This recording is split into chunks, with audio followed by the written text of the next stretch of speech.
నమస్తే, నేను మీ అశ్విని కుమార్. తెలియాల్సిన విషయాలు చాలా ఉన్నాయి. 2014కి ముందు ఆ తర్వాత భారతదేశం ఎట్లా ముందుకెళ్తోంది చాలామందికి తెలియదు. ప్రస్తుతం ఉన్న యూత్, కొత్తగా ఎన్రోల్ అయిన ఓటర్స్కి అబద్ధాన్ని బాగా ముందుకు తీసుకెళ్తున్నారు. ఒక ఎకోసిస్టమ్ ప్లాన్ ప్రకారం సోషల్ మీడియాలో అన్ని రకాలుగా వస్తున్న ఫండ్స్తో ట్రెండ్ చేయడానికి ప్రయత్నిస్తున్నారు. 2012లో చాలామందికి తెలియదు. అప్పుడు ఎల్పిజి సిలిండర్ ప్రైస్ ఎంత ఉండేది? 900 రూపాయలకి పెంచారు నాన్ సబ్సిడైజ్డ్ సిలిండరు. ఆ రోజు జర్నలిస్టులు అప్పటి మంత్రి రేణుకా చౌదరిని ఎందుకెట్లా ఇంత రేటు పెంచారంటే ఆవిడ ఎంత ఎర్రగంటగా రిప్లై ఇచ్చారనేది ఒక చిన్న వీడియోలో చూడొచ్చు మనం.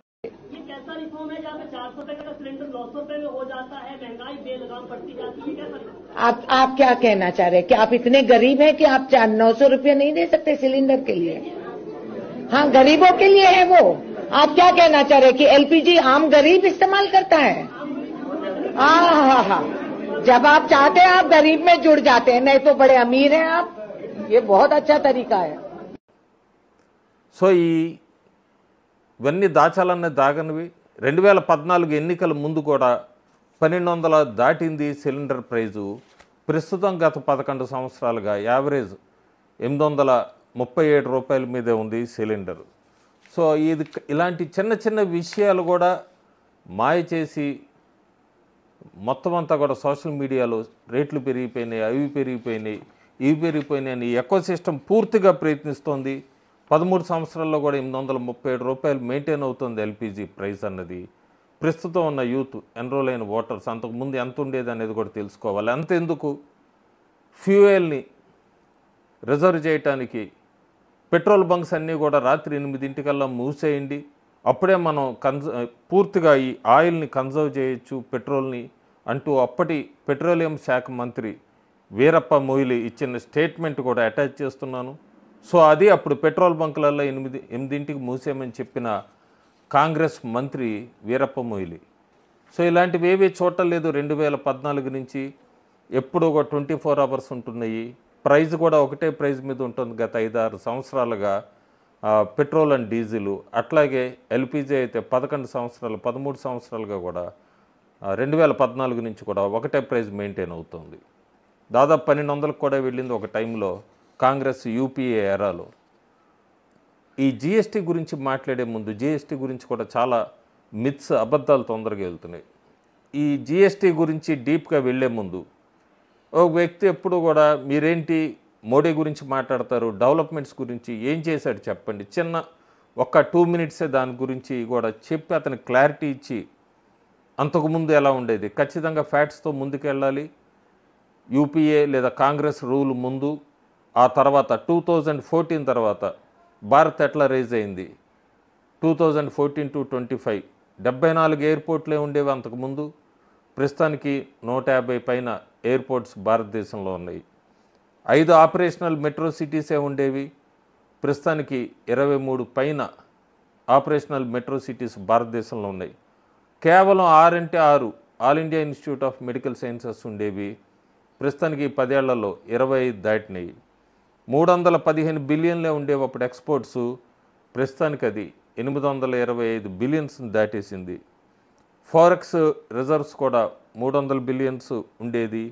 ప్రస్తుతానికి 700 బిలియన్లు కేవలం 10 సంవత్సరాల్లో ఆ మార్క్కి రీచ్ అయింది. ఈ డిఫెన్స్ ఎక్విప్మెంట్స్కి సంబంధించి కూడా ఎక్స్పోర్ట్స్ అంతా కూడా 680 కోట్లు మాత్రమే ఉండేది. ఈ 10 ఏళ్లలో 24,000 కోట్లకు దాటింది. అది 30% పైన ఇంక్రీజు. ఈ రూరల్ రోడ్స్ గురించి ఇప్పుడే వీడియోస్ పెడుతున్నారు సోషల్ మీడియాలో. ఇదంతా కూడా 2,30,000 కిలోమీటర్లు పూర్తి చేయగలిగింది 60 సంవత్సరాల పైన కాంగ్రెస్. ప్రస్తుతం ఈ 10 సంవత్సరాల్లోనే 7 లక్షల కిలోమీటర్ల పైన పూర్తి చేయగలిగింది ప్రధానమంత్రి గ్రామీణ సడక్ యోజన పిఎంజిఎస్వై ద్వారా. స్టార్టప్స్ గురించి చెప్తున్నారు. అప్పుడు ఐటీ ఇట్లా ఉండేది, అప్పుడు మొత్తం అంతా నిరుద్యోగ సమస్యలు లేవు అది అని. కేవలం అప్పుడు 8,000 స్టార్టప్సే ఉండేవి. ప్రస్తుతానికి 1,80,000 స్టార్టప్స్కి తీసుకెళ్ళగలిగారు ఈ 10 సంవత్సరాల్లో. Third largest in the world అని చెప్పచ్చు అన్ర్యాంక్డ్ పొజిషన్ నుంచి. 11th లార్జెస్ట్ ఎకానమీలో ఉండేవాళ్ళం మనం, దాన్ని ప్రస్తుతం 4th లార్జెస్ట్కి వచ్చాం. త్వరలోనే 3వ స్థానంలోకి ఎగబాకబోతున్నాము. జీడిపి కూడా అంతే, 4.1 ట్రిలియన్ ఉండేది, జీడిపి గ్రోత్ రేటు 6.5%, హైయెస్ట్ అని చెప్పచ్చు మేజర్ ఎకానమీస్లో అంతా కూడా. డిజిటల్ పేమెంట్స్ ఇదంతా కూడా ట్రాన్సాక్షన్స్ 140 బిలియన్స్ దాకా తీసుకెళ్ళిపోయింది ఈ 10 సంవత్సరాల్లో, ఇంక్రీజ్ దాదాపు 100%. స్టాక్ మార్కెట్ క్యాప్ కూడా 1.5 ట్రిలియన్ ఉండేది, ఇప్పుడు 4.8 ట్రిలియన్కి చేరుకుంది 10 సంవత్సరాల్లో. ఎక్స్ప్రెస్ వేస్ 60 సంవత్సరాల్లో 1000 కిలోమీటర్లు, ఇప్పుడు ప్రస్తుతానికి 6059 కిలోమీటర్లు పూర్తయింది, ఇంకొక 11,000 కిలోమీటర్లు కన్స్ట్రక్షన్లో ఉంది. 35% మంది భారతీయులకు మాత్రమే ఈ బాత్రూంలో టాయిలెట్స్కి వెళ్ళే యాక్సెస్ ఉండేది, ఇప్పుడు 95% వరకు కూడా భారతీయులందరూ కూడా యాక్సెస్, టాయిలెట్స్కి వెళ్ళటానికి కూడా యాక్సెస్ ఉండేది కాదు కాంగ్రెస్ ఎరా టైంలో. 12.5 కోట్ల టాయిలెట్స్ స్వచ్ఛ భారత్ మిషన్ ద్వారా ఈ 10 సంవత్సరాల్లో పూర్తి చేశారు.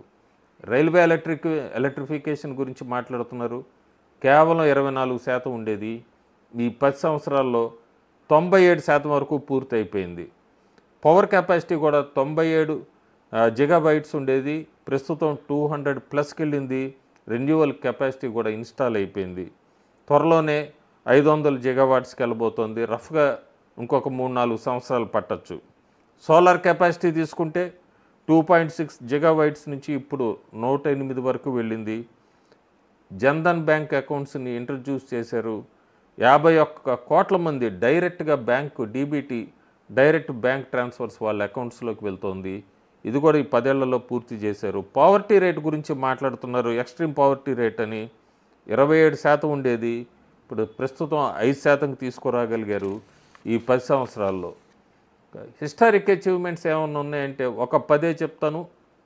పైన రామ్ మందిర్ అందరికీ తెలిసిందే, ప్రాణ ప్రతిష్ట. ఆర్టికల్ 370 అబ్రిగేషన్ తెలిసిందే. ప్రస్తుతం జమ్మూ కాశ్మీర్లో ఆదివారం నాడు మొట్టమొదటిసారి హిందువులు, ముస్లిమ్స్ కూడా కొంతమంది బయటకు వచ్చి జై శ్రీరామ్ ఇండియా జిందాబాద్ అన్నారు. ఇండియా పాకిస్తాన్ మ్యాచ్ అయిపోయాకంటే కాశ్మీర్లో ఎంత ఫ్రీగా ప్రజలు బయటకు తిరగలుగుతున్నారు. ఈ ఆర్టికల్ 370 అబ్రిగేషన్ తర్వాత, వీటన్నిటి తర్వాత కాశ్మీర్లో ఎన్ని మార్పులు వచ్చినాయి అనేది కూడా కనబడుతుంది. ఆపరేషన్ సింధూర్, ఒకే ఒక్క న్యూక్లియర్ దేశం ఇంకొక న్యూక్లియర్ దేశం ఎయిర్ బేస్ మీద అటాక్ చేసిన దేశంగా చెప్పచ్చు భారతదేశాన్ని. Citizenship amendment act, CAA, 1 rank 1 pension, surgical strikes Pakistan మీద, బాలకోట్ ఎయిర్ స్ట్రైకు, 3 తలాక్ బ్యాన్ చేయటం పెద్ద హిస్టారిక్ డేషన్ ఇది. చాంద్రయాన్ 3 ల్యాండింగ్ ఆన్ మూన్ అన్నది మర్చిపోకూడదు, అది కూడా ఇస్రో సాధించింది. ఇంకా స్టాట్యూ ఆఫ్ యూనిటీలు ఇలాంటివన్నీ world's largest, many more achievements ఇవన్నీ కూడా చూసాం మనం ఈ 10 సంవత్సరాల్లో. ఇండియా రైజింగే కాదు, యాక్సలరేటింగ్ అని చెప్పచ్చు. ఇంత ఈ 10 సంవత్సరాల్లోనే పూర్తయింది. ఇంతకుముందు కాంగ్రెస్ ఎరాకి ఇప్పటికీ అంత తేడా ఉంది. జిఎస్టీ గురించి, ఈ గుడ్ సర్వీస్ ట్యాక్స్ సంబంధించి ఒక రకమైన విష ప్రచారం అయితే నాటాలి ప్రస్తుతం ఉన్న యూత్లో అని బాగా ప్రయత్నిస్తోంది అదే ఎకో సిస్టమ్. చాలామంది ఈ 2017 జిఎస్టీ ఇంట్రడ్యూస్ అయ్యాక రేట్స్ అన్నీ పెరిగిపోయినాయి అనుకుంటున్నారు. ట్రూత్ ఏంటి? Average tax rate before GST ఎంత ఉండేది? 15.8%, ఆఫ్టర్ జిఎస్టీ 11.3%, ఇంకా తగ్గుతోంది. సోమవారం సెప్టెంబర్ 22 నుంచి ఇవి ఇంకా తగ్గుతున్నాయి. అసలు ఈ జిఎస్టీ కూడా ప్రియర్ ట్యాక్సెస్ 17 ట్యాక్సులు ఉండే కాంగ్రెస్ ఎరాలో సెస్ అని, వ్యాట్ అని, సర్వీస్ ట్యాక్స్ అని, ఎక్సైజ్ డ్యూటీ అని, ఎంట్రీ ట్యాక్స్ అని, లగ్జరీ ట్యాక్స్ అని, ఇట్లా 17 ట్యాక్సులు దాకా ఉంటే వీటన్నిటిని కూడా ఒక కామన్ అంబ్రిల్లా కిందకి తీసుకొచ్చారు జిఎస్టీ అని చెప్పి. దాంతే తప్ప కొత్తగా ఏమి యాడ్ అయినవి లేవు. 2017 ముందు ఈ 17 ట్యాక్సెస్ని జిఎస్టీకి తీసుకొచ్చారే తప్ప ఎక్కడా కూడా జిఎస్టీ ఎరాలో రేట్స్ ఏం పెంచలేదు, తగ్గించుకుంటూనే వస్తున్నారు. 2025 పూర్తిగా జిఎస్టీ ట్యాక్స్ రేట్స్ అన్నీ కూడా బాగా తగ్గించుకొని వచ్చారు. అవుట్రేజ్ అంతా కూడా ఇదంతా మిస్ఇన్ఫర్మేషన్ క్రియేట్ చేస్తున్నారు, ఒక రకమైన రెచ్చగొట్టడానికనే తప్ప జిఎస్టీ రియాలిటీలో సింప్లిఫై చేసింది, రెడ్యూస్ చేసింది ట్యాక్స్ బర్డెన్ అంతా అనేది ప్రస్తుతం ఉన్న యువతరానికి అర్థం అవ్వాల్సిన అవసరం ఎంతైనా కూడా ఉంది. Thank you.